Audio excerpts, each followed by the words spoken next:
To begin the 44th season of our show, a very special program tonight about a courageous and beautiful little girl. For 18 days last October and November, Cleo Smith was the most talked about child in the country and the unluckiest. In the middle of the first night of a family camping holiday, the 4-year-old vanished. At first, it was thought she'd wandered off, but it quickly became clear something much more sinister had happened. Cleo had been kidnapped. As days turned to weeks, everyone feared the worst. But then, even more remarkably, she was found, telling her rescuers 4 words we'll now never forget. My name is Cleo. 2, 3, 4, 5. Cleo Smith, the little girl lost for 18 long days. 8, 9, and 10. The bright and bubbly 4-year-old who made her way into our hearts Yay! and whose recovery continues to captivate us. How is she coping with the attention? Oh, she loves it. Yeah. Loves it? She loves it. She just loves it. We were in Perth at the end of last year, and someone went up to her and they're like, "Hi, Cleo," like, "Hi, how are you?" And she's like, "Hi." She's hello, just full of excitement that someone's saying hi to her. And we walked away, and she's like, "Mum, how does she know my name?" E-F-E-O. Cleo. It's a name we will never forget. What's your name? What's your name, sweetheart? My name is Cleo. Your name is Cleo. Hello, Cleo.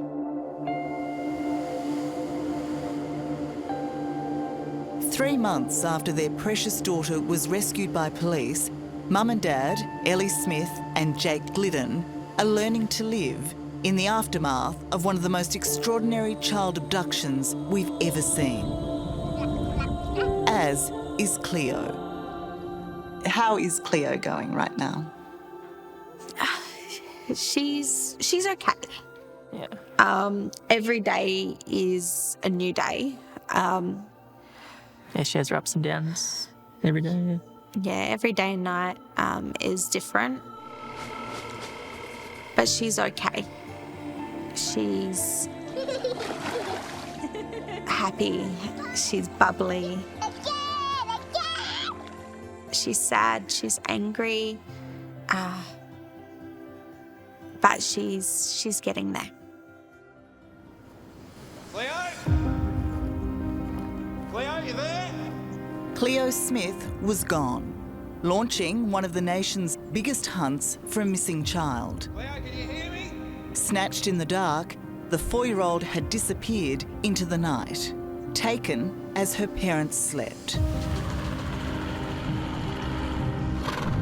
Sparking a search like no other. We're going as hard as we can to try and find Cleo. 18 days of heartache for a little girl who could be anywhere. We had no idea. We had nothing. The whole time we had no clue. Then the most startling breakthrough. Cleo found and rescued just 7 kilometres from home. We're going to take you to see your mummy and dad, okay? Is that good? The man who took her, a local and a loner. Terence Kelly was in fact following one of your social media accounts. Yeah. And what is that like to learn? It's so heartless. I was begging for my daughter and someone had her and was reading me begging for her back. It's just disgusting. Tonight, the untold story of Cleo's abduction. Ellie and Jake reveal details we've never heard before, the clues that were kept secret. And inside the house, the first insight of what Cleo endured. Has Cleo told you whether she felt safe or scared? She told us that she was scared. She was locked in a room, and she was scared, and she didn't know like where we were. Have you seen the images that have been broadcast that show the inside of Terence Kelly's home? Yes. Yeah. What was it like for you to see that, the room with floor to ceiling shelves lined with dolls? Sickening. Yeah. It was like, it's just disgusting that obviously like that's what he wanted. He wanted a little doll.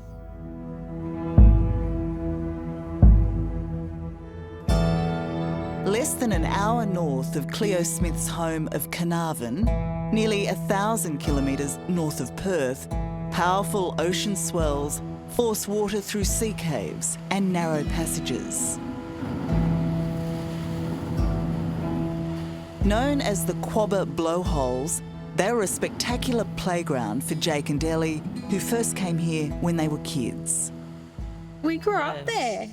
Yeah, we grew up fishing and diving for crayfish, and Yeah, it was always just, been up there really.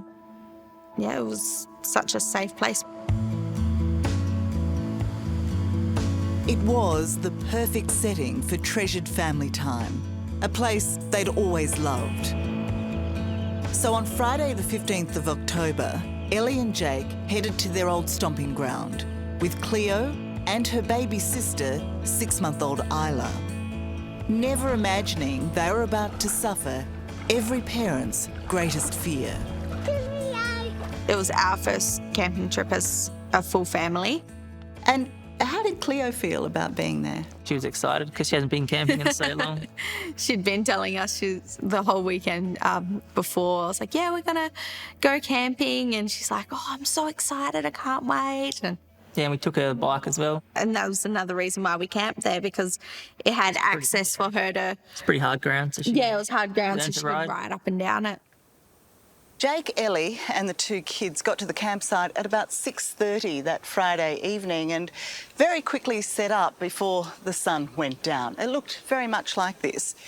Their brand new tent was divided into two spaces by a thin nylon sheet, with Jake and Ellie in this room and the two girls in the other. And so effectively then, how close are you sleeping to your children in that tent? So we basically had a queen blow-up mattress. And that just fits sort of thing. Yeah, just fitted in that one room. And then it has that privacy screen, which again, thin as paper. And then we had the porta cot and Cleo. So it was basically all of us basically beside each other. Yeah. Pretty close. By the time the sun had set, their campsite was ready. Soon it would be bedtime for Cleo. She had dinner and then we set up the fire. She had some marshmallows. She said, like, Mum, I'm tired. And I was like, okay. Took her in, tucked her into bed, and she just went to sleep. What sort of a night was it? It was pretty windy. Yeah, and there's lots of shacks, tin shacks, so they're pretty noisy. And then the ruffling against our tent and the waves, everything was just bashing, and it was so windy and so noisy. But you did hear Cleo at about 1:30 a.m. Yeah, she woke up and she was, Mum, I'm thirsty. I gave her some water. She popped herself back into bed. So I just popped my head through, checked on her, and that was it really. She was fine. Cleo got into bed, said, good night, Mum. I jumped into bed, and that was it.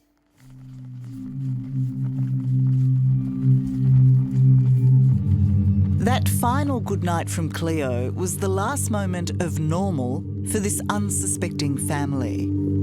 Just 4.5 hours later, their lives would be shattered by the unthinkable. Mum woke at 6 a.m. The entrance to the girls' side of the tent was wide open. Cleo was missing.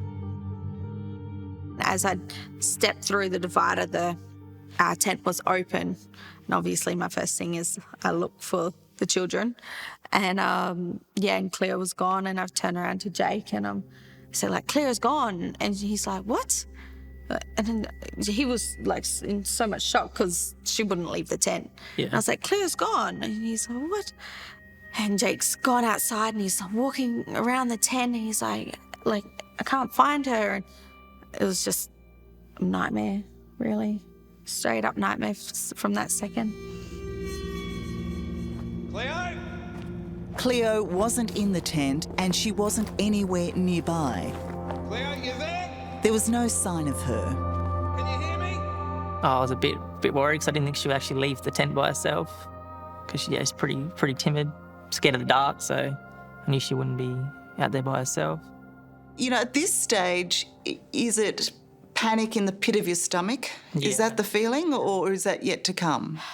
Oh, pretty much straight away. It was straight away. The second we realised she wasn't there, because we knew who she is as a person. Like, she wouldn't just leave. So we knew straight away. But, you know, in your heart, you still need to look for her around the corner, because you're still hoping. No, she just got up. She's just gone to the toilet by herself. But adding to the confusion and horror, Cleo's sleeping bag had also disappeared. As we turned around, we realised the sleeping bag was missing, and it was gone. And Jake started looking on the floor, looking I thought for she's drag followed where marks. she's dragged it, but there's no drag marks for the sleeping bag. No, I couldn't see any footprints from her. And it just kept looking and looking. And Pretty much checked all the shacks that were closed. yeah, just kept doing what you could, I guess, on foot. And then we grabbed Isla, got in the car, we looked up and down.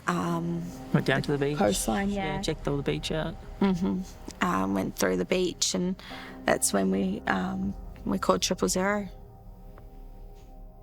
Do you remember the words you used to 000? I said, my daughter's missing.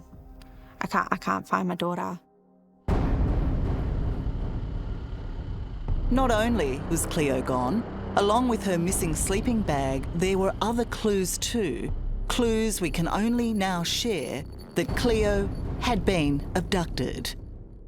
I mean, our zip was undone. Ours was opened. Does it creep you out a bit that he was Yes. so close to you, you were so close to him? Yeah, it was, so close. Same tent, like it was the same tent, and he's taken a step in there, grabbed our child, and was sleeping right next to it all.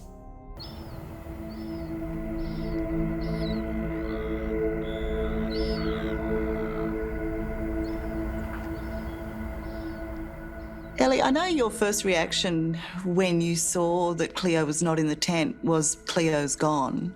But when did the moment hit you that Cleo was gone, that she wasn't just outside the tent, that she wasn't in the sand dunes, that she was gone, gone, gone? I felt like my heart was, it told me, like, she's not here. She's not going to run into my arms today. She's not going to run down a sand dune. She was basically nowhere near me. And that was the second I realised that someone had her, and both my head and my heart connected to that. Someone has her and someone had my baby. Having your heart and your mind come together, how terrifying was that? I don't think words could really describe how I felt in that moment. It was nothing that I ever want anyone to feel. I didn't know where my baby was, and while saying that, I also knew someone had taken her.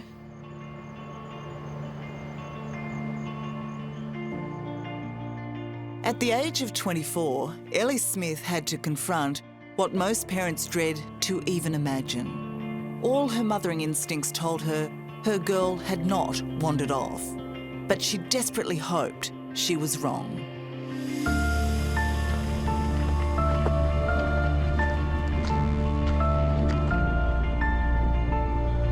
We are throwing everything we can at this and to try and get a breakthrough, but unfortunately at this point in time we don't have any answers as to where Cleo is.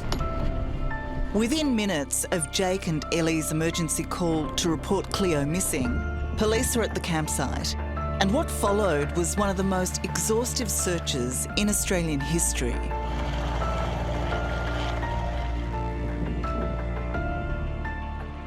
At one point, there's a chopper in the sky, there are drones, there are police on horseback, there are SES volunteers searching the scrub. Somebody described it as a scene out of Mad Max, that's what it looked like. Is that how crazy, you remember it? It was insane. The amount of people, like our community, just stood together and helped us so much. Anyone that could help helped. That's the bearing I go on.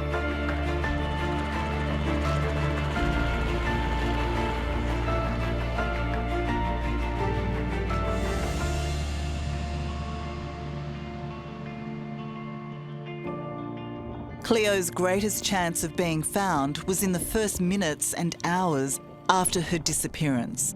But as night fell, there was no sign of the little girl. It's been over 24 hours since I last saw the sparkle in my little girl's eyes. Please help me find her. If you hear or see anything at all, please call the police. 1:30 a.m. the day after she's gone missing, you turn to social media. Yeah. Was that your idea, Ellie, or did the police ask you to do that? Oh, they asked us to stay off social media and don't read everything that's on it. But it was the only thing we felt like we could do. Yeah, get the word out there more. Yeah. More people to know, the better. You, in fact, posted countless heart-wrenching posts, and again, people have described it as living the horror in real time with you. Yeah. What was it just about sharing information and seeking information, or was it an outlet for you? Was it your way of coping?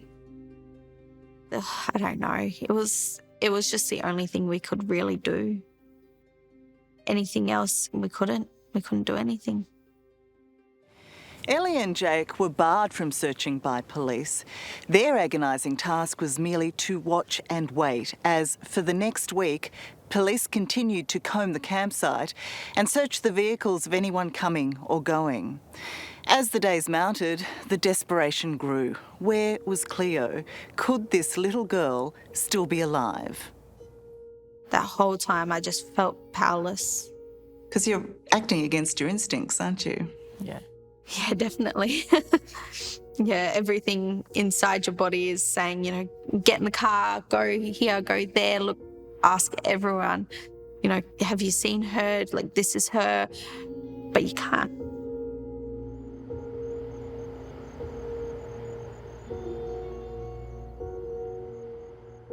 Day 4 is a bit of a hurdle for you guys in the search for Cleo. The weather is really terrible and delays the search.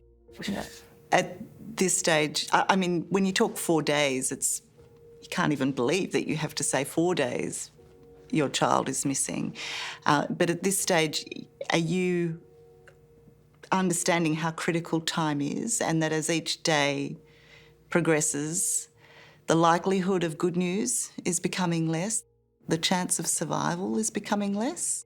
Yeah, they were explaining it to us pretty much every day, yeah, how the odds were dropping. The statistics can be terribly grim. I mean, Yeah. Yeah. The experts say in cases like this, children are killed normally within 3 to 6 hours. Yeah. Yeah, Were And you we aware were of those told- statistics? we were told that. We were yeah. told them. straight away. Yeah, Straight away. yeah. They didn't want to give any false hope to us. Yeah. Was that just sending you crazy? Yeah. Yeah, I remember on the Thursday that they decided to tell us that they were ending the SES search, and I was basically on the floor crying, and they basically said, she's not here. We can hand on heart say she's not here. And it just kind of confirmed everything that we knew. Why were you crying? I guess all hope that she was going to run down that sand hill with her arms open. It was gone. Now it was holding on to hope that someone had her that would give her back. Did you ever lose that hope? No. No. Not at all. Ellie and Jake always believed a stranger had taken Cleo. Now witness accounts are emerging that would prove them right. A fellow camper reported to police hearing the sound of a car screeching at around 3 a.m. the morning Cleo disappeared. Other reports came in of a car turning off Blowholes Road and heading in the direction of Carnarvon just before 3:30 a.m. But it's only now that Jake and Ellie can reveal there were other critical clues that pointed to an abduction.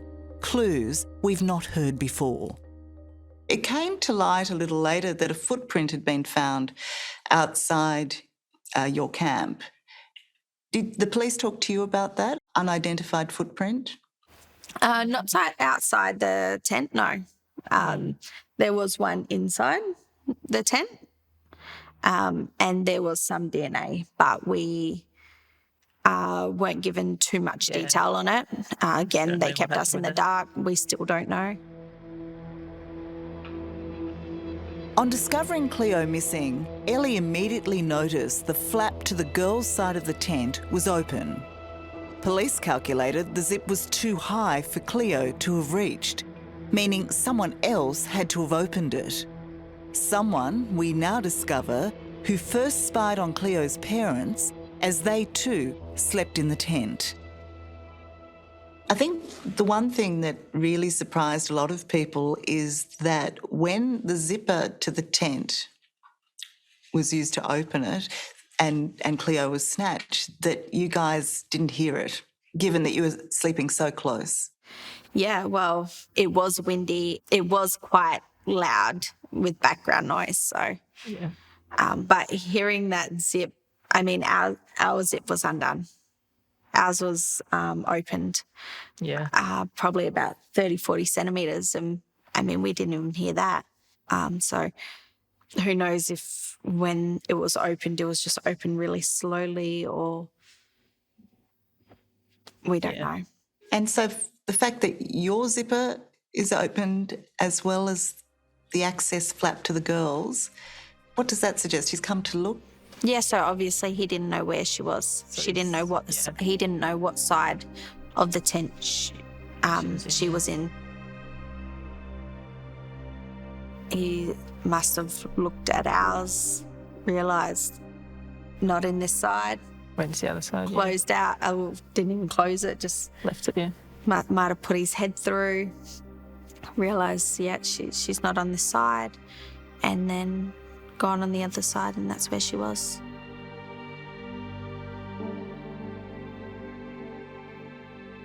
Wow. Does it creep you out a bit that he was so close to you, you were so close to him? Yeah, it was, so close. Same tent, like it was the same tent, and he's taken a step in there, grabbed our child, and was sleeping right next to it all. It was right next to Isla as well, Yeah, so not only did he have access, obviously, to Cleo, but he had access to Isla, and we were a metre away from them, and it was just, it was just so gut-wrenching that someone could step into a tent and take our child.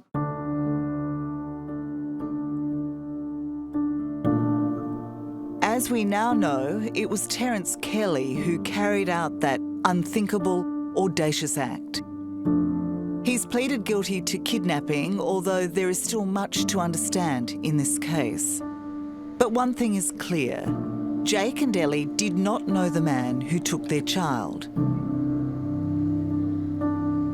They're convinced the abduction was frighteningly opportunistic, and they just happened to be in the wrong place at the wrong time. an innocently placed bike drawing him in. What do you think happened, given that clearly this man was looking for your daughter? How do you think it came about? What do you think happened?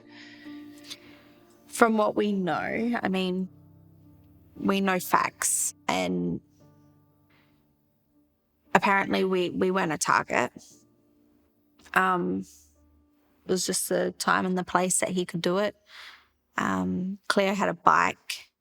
Yeah, a little pink bike at the front. Which indicated we had a child in that tent, and that was all he needed to know. And how are we meant to know putting a little girl's bike at the front of our tent indicated for someone to get her? So there's been no suggestion that he watched you while you set up the campsite? He wasn't there when we were setting up, no. He came after. He seen the bike. He seen that we had a child, and it was just the time and the place for that person to take her. But back in that first week after Cleo had gone missing, Ellie and Jake had to confront the most traumatic moment of the entire ordeal. Oh, it's pretty, the hardest things I've had to do, I think. It was just, again, we just felt empty, numb. Yeah.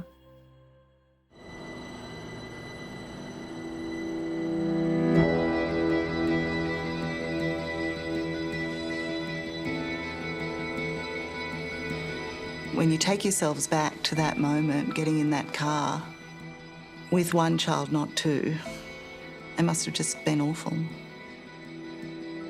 Yeah, it was a long drive home. Yeah, the hardest things I've had to do, I think.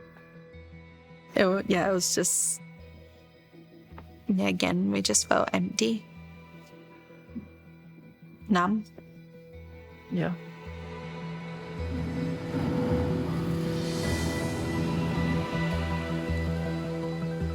Jake Glidden and Ellie Smith had stayed at the Blowholes campsite, willing their missing daughter Cleo to return to them. We were still trying to hold hope that she just wandered off.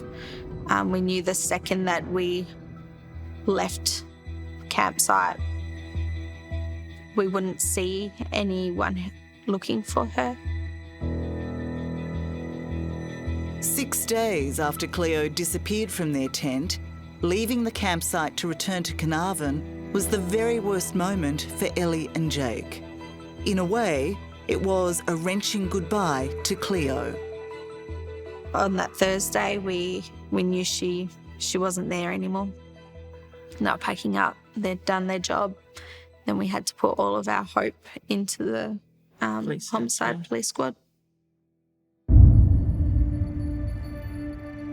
Now, like Ellie and Jake, police were convinced a kidnapper had taken the 4-year-old. So the hunt for Cleo moved from a search operation to a criminal investigation. And that sees the forensics team at your house. We see you, Jake, letting police in. What was that like for you now, for your house to be searched in that way, treated in that way? Bit confronting, really, to know someone that they thought someone was scoping out our house and following us and up to the coast, that kind of thing. But it was good to see that they're actually investigating, doing that kind of thing. So it was kind of relief as well. To show they're actually investigating and doing that. But just having police on your property, it created a picture, I think, for some people. Aha! Now they're onto someone, and it's the family. Yeah. All we were trying to do was help them, and people would be like, "Oh, they know something. They know that it's them. They know it's this," and really, like, we're giving them our keys. We're helping them.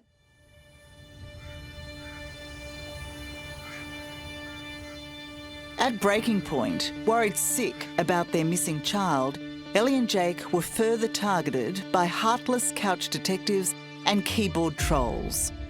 Why was this child left alone in a tent? Who does that? Something seems off with him. I just have a bad feeling he knows more. Of course they'll deny it, but where are the lie detector tests? The social media frenzy was sure that as Cleo's stepdad, Jake had killed Cleo, and Ellie also had something to do with it. You know, people, they just had so much hate in their heart that they would message parents that have had their child taken from them, telling them, you've done this, you know, go kill yourself, go tell the police, you know, the truth. And like, they have no idea who we are as people or any of the situation at all. But yet they had the audacity to message us and accuse us of something that they have no idea about. Jake, what sort of messages were you getting? Pretty much similar to Ellie, yeah. What have you done to Cleo? Bring her back. Did you kill her? Yeah, kill yourself. Heaps of, yeah, same sort of thing. Pretty much pointing it at me, yeah. Yeah, being stepdad. Yeah, I think that's pretty much what it was, yeah. What sort of impact did it have on you at the time? A lot of it was pretty much ignored and didn't open. Just tried staying off social media as much, like that kind of it, as much as you could. I was very opposite to Jake. I would read every message that I got. I opened everything and it was terrible. It was, you know, we're in such a dark place, you know, part of our family is missing, and getting these messages, some people, like, they'd never met me, like, have no idea who we are, and you're telling me that I could do something like that is just, it's so disgusting. It just kept confirming that there are such terrible people in the world that could write these messages or let alone take my child. It was so bad. Why did you keep reading them? Because I couldn't do anything. Couldn't do anything else. And I guess I was reading the negative because there was so much positive as well. You know, people were messaging through with such beautiful stories and being so kind. But then it was drowned out by a lot of hate as well.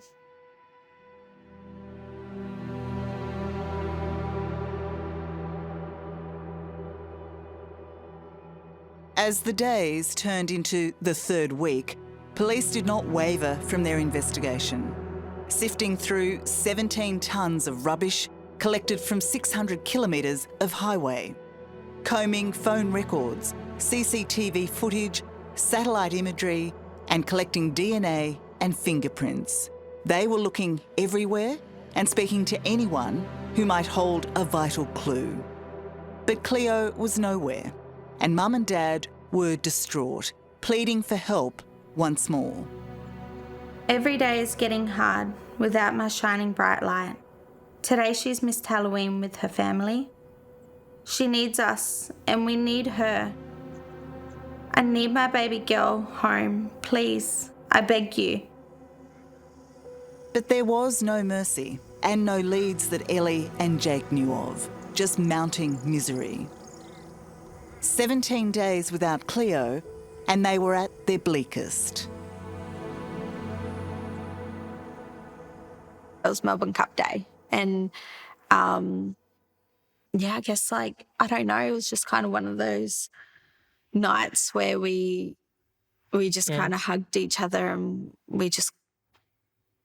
it was just so long, and we just kept going, like, you know, how is this still happening to us?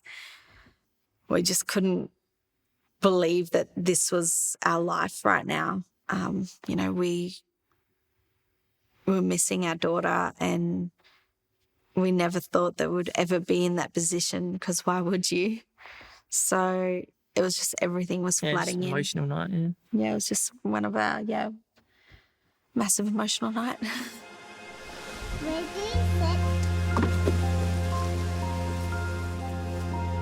This was the moment they were closest to giving up hope of ever seeing Cleo again.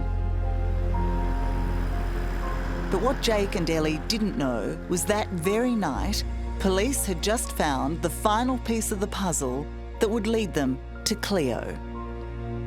So you went to bed in one of your lowest, most emotional moods, and you woke up at 1 a.m. to a phone call. Yeah, so it was 1 o'clock in the morning. I was asleep when the phone call came through. I was like, this is either good or bad. Yeah, that was probably the most scariest but most beautiful phone call ever.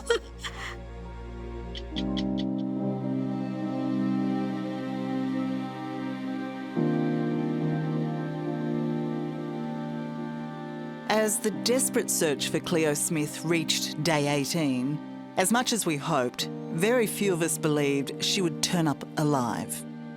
After such a long time and with no concrete leads, something very special was required to bring this little girl home. Well, in the early hours of November 3rd last year, defying all odds, the miracle her parents had prayed for. It was 1 o'clock in the morning. I was asleep when the phone call came through, and I was like, this is either good or bad. And I've answered it, and straight away, I've got someone who wants to say hello to you. And I was swearing, I was like, oh my God, no way. Like I was swearing, I was like, oh my God. And Cleo got onto the phone and she's like, hi, Mummy. And I was like, hi, baby. I'm like, hi. And I'm smacking Jake. I'm like, wake up. And, you know, it was just such a beautiful moment, but it was so scary because we had no idea where she was. Jake, when did you come to? At what point did you realise what was going on after being thumped on the chest like that? Pretty much when I heard her voice through the phone, I could hear it. I just knew instantly why she was hitting me. You didn't think you were dreaming? Yeah. No, I think like Jake turned around and he was like, is that Cleo? Is that really Cleo? And I'm like, yeah. I'm like, oh my God. Cleo had been hidden in plain sight. At 12:45 a.m, police found her on her own, locked in a room inside a locked house, just 7 kilometres from her own home. All their tireless effort was about this one extraordinary, unforgettable moment. I got it. Hey, Bobby. Bring the camera in. Come here. I've got you, Bobby. What's your name? You're all right. What's your name? What's your name, sweetheart? My name is Cleo. Your name is Cleo. Hello, Cleo. Jake and Ellie knew nothing of the raid, had no idea to expect that call they'd been so desperate for.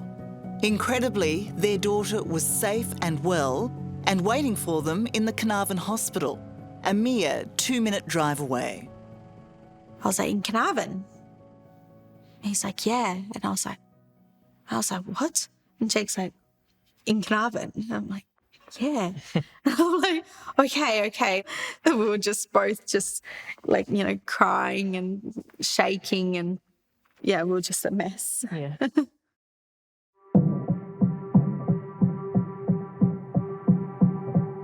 Just hours before Cleo was rescued, police had finally pieced together overlapping data collected from phone records, number plate recognition and CCTV that led them to Terence Kelly. They sat off his house waiting for him to leave. And once he did, they pounced, pulling him over and arresting him. The coast was now clear for detectives to force their way into his house, hoping to find Cleo, but not really knowing what awaited them. What they found was astounding. Cleo, my name's Cameron. How are you? Are you okay? We're going to take you to see your mummy and daddy, okay? Is that good?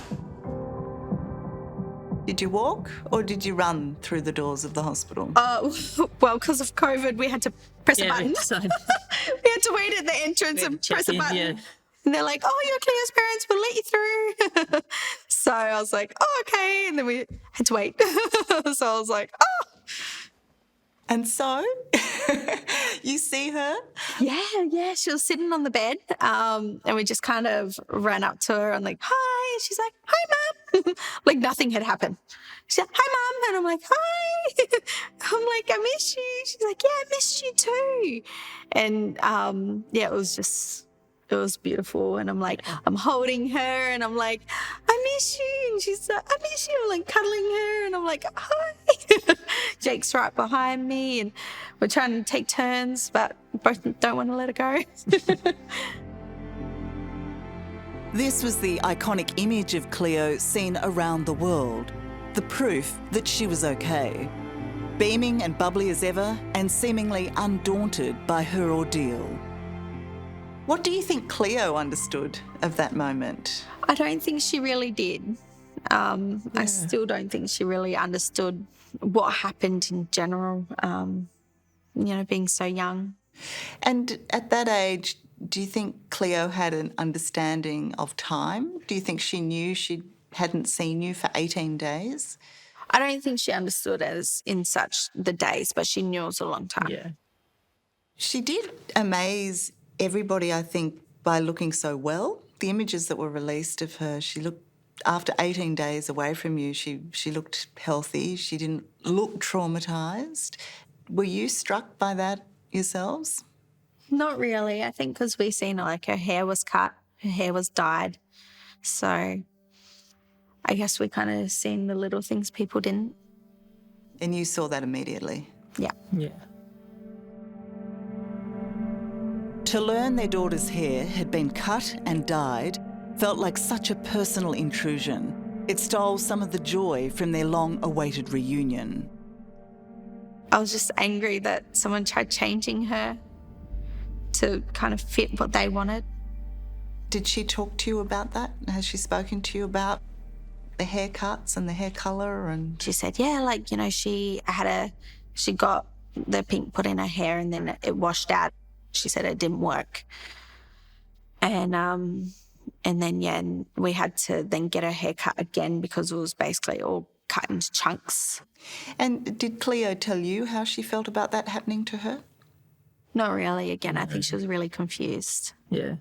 As to why it was happening in general. For you to know that a stranger had done this to your daughter, what was that like? I was like, I'm going to it just explode. I was just so angry, the things that she was saying, and I just needed a second to get away so I didn't, give off my anger while she was there because I didn't want her to know how that was how I was feeling. It was here, in this nondescript house, it's believed Cleo was kept for nearly 3 weeks. Terence Kelly's social media posts revealed the interior and his weird obsession with Bratz dolls. Like, that's what he wanted. He wanted a little doll, which is so sickening and disgusting. Yeah, nah. Is there anything else that you can tell me about what you know about that house or the conditions in which Cleo was kept? So when the police found Cleo, she was awake. So 1 o'clock in the morning, she was awake, playing with cars, just little cars. So her night and day was very mixed up. She told us that she could hear dogs barking.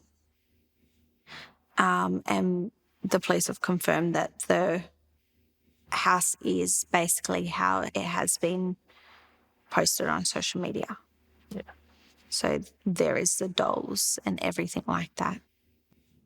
And is it your understanding that she was locked in that room for 18 days, that that's where she was kept?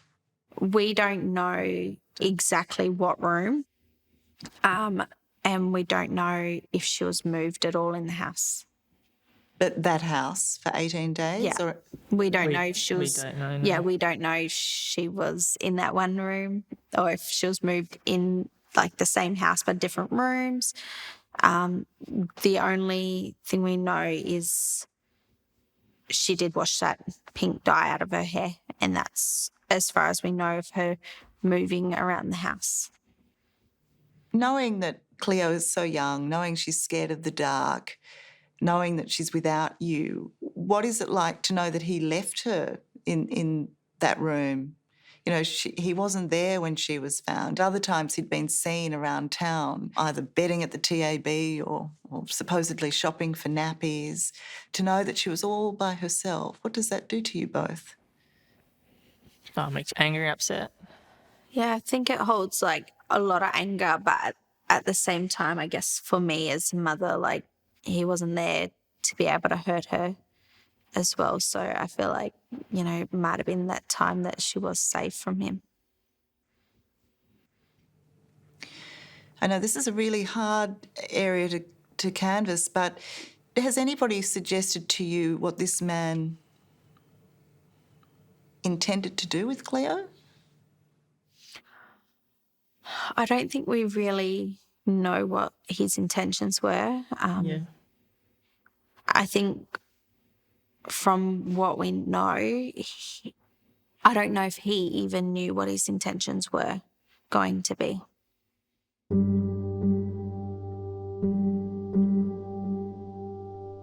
In the days and weeks after the hospital reunion, Ellie and Jake have learned more from Cleo, but understandably, it's slow going.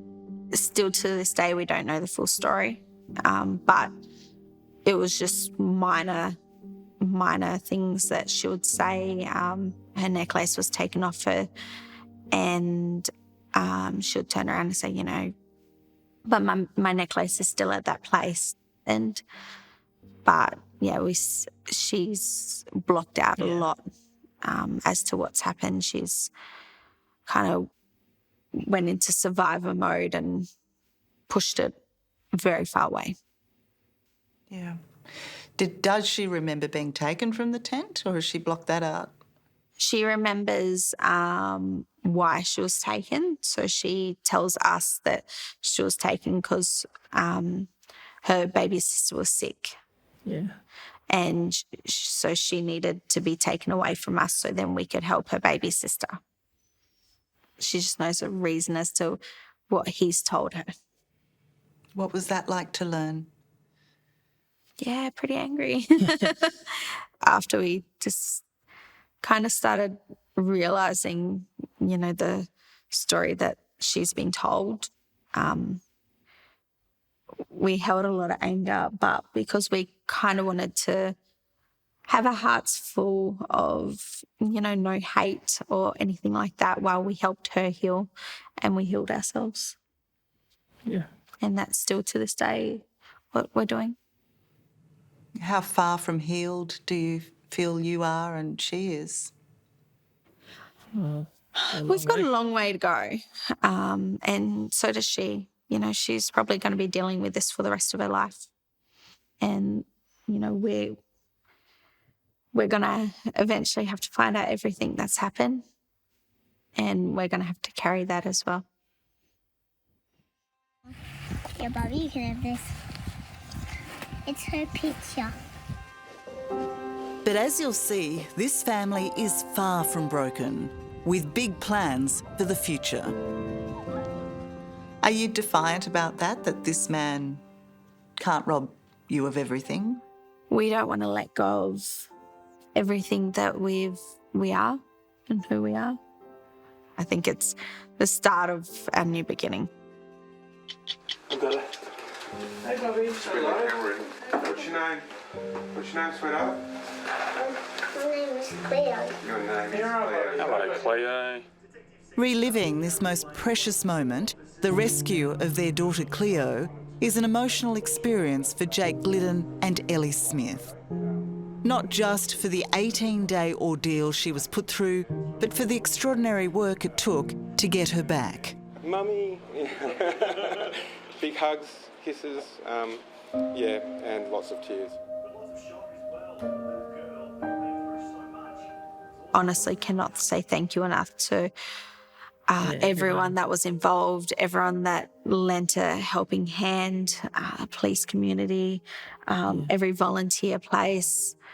It was such a hard time going through everything we're going through, but everyone did everything they could, and it really did show. I mean, we got the outcome we wanted because of them, because of everyone that helped out.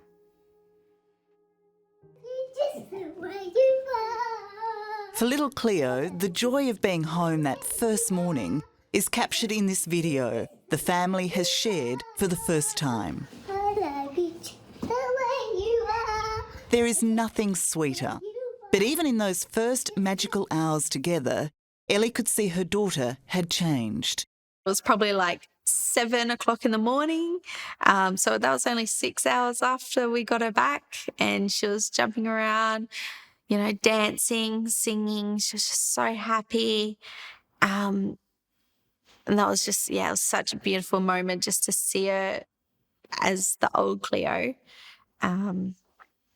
But you could still see there was, like, for us, we've seen her do it 1,000,000 times before and now 1,000,000 after. And it's still different. She's still different. She always will be. But that's just our life now. Is there grief involved in that for you? Yeah, definitely. Like, as a parent, you want to make sure that they stay as a child for as long as they can, because you don't want them to be in this big, bad world. And she lost that, and that was taken from her. For the little girl who was scared of the dark, her terrifying kidnapping has left Cleo with new fears and sleepless nights. Yeah, she hates doors being shut. Yeah. Even still. Yeah, still to this day. Like, the first week, it was probably the worst. We had to have all the doors open, all the lights on, just for her to go to sleep. And even then, she would wake up screaming. And it was nightmare after nightmare. After being through the nightmare, really. That must be heartbreaking to experience. Yeah, it was. And then, to try not to cry in front of your child, it was, by watching it go through so much and be in so much pain. Again, and people are still going on social media and attacking us, and they don't even know what we've gone through or what we're still going through.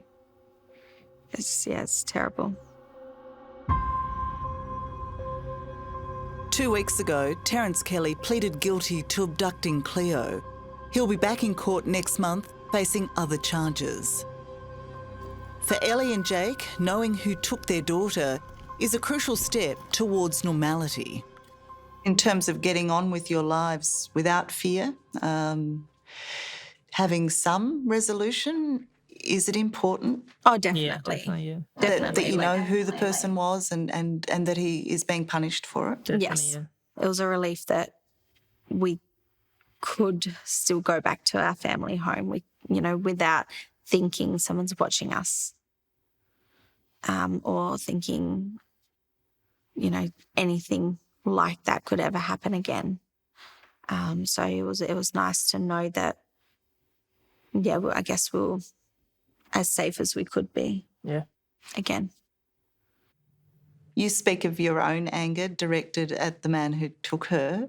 Has Cleo expressed anger, or has she expressed any feelings or thoughts about this man? Not directly, but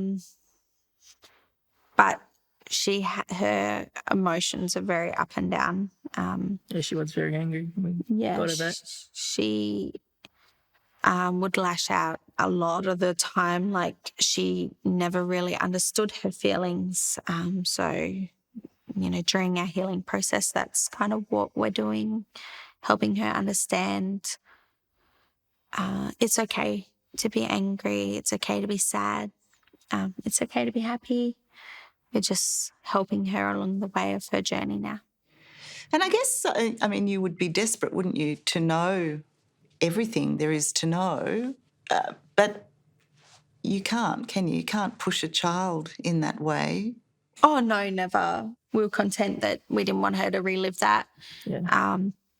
So we didn't ask her any questions as to what's happened. Why would you want to put your child back through that?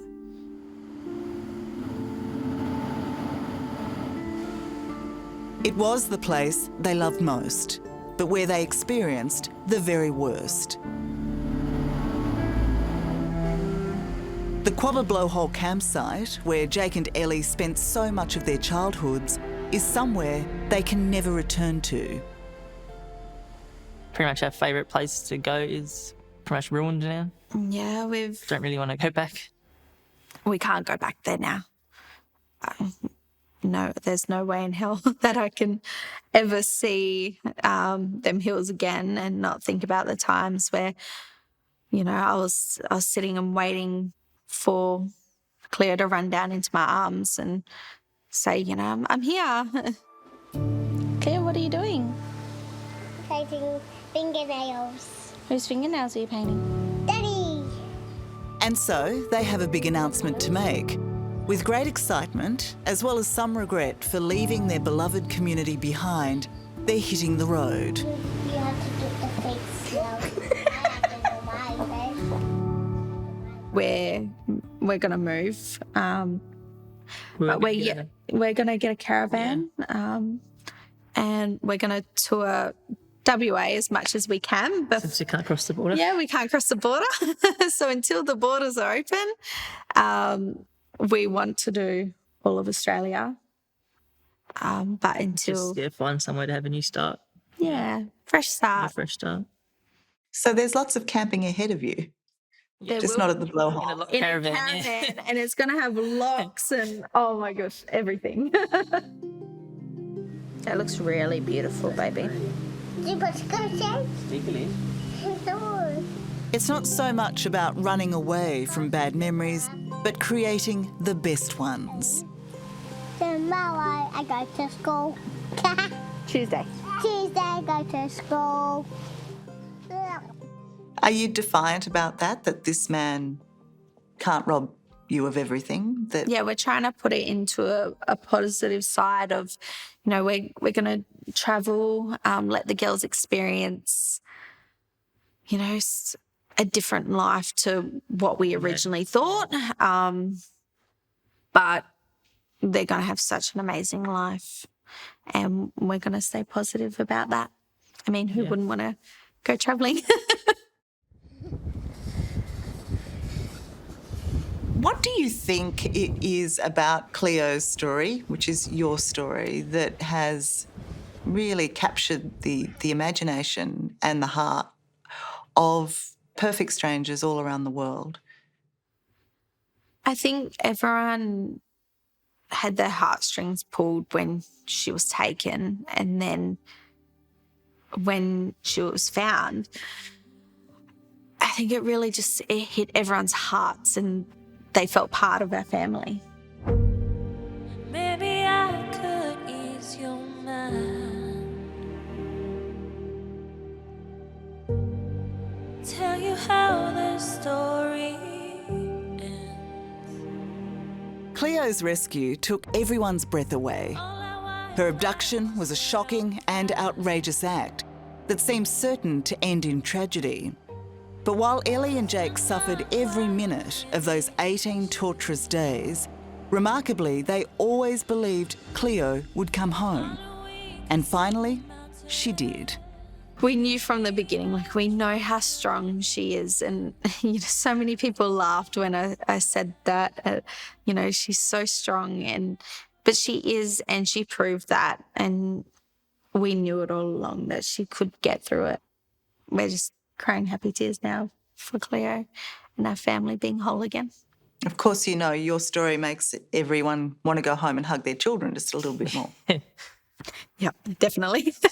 It makes us want to go home and hug our children a little bit more. Hello, I'm Tara Brown. Thanks for watching 60 Minutes Australia. Subscribe to our channel now for brand new stories and exclusive clips every week. And don't miss out on our extra minutes, segments and full episodes of 60 Minutes on 9now.com.au and the 9Now app.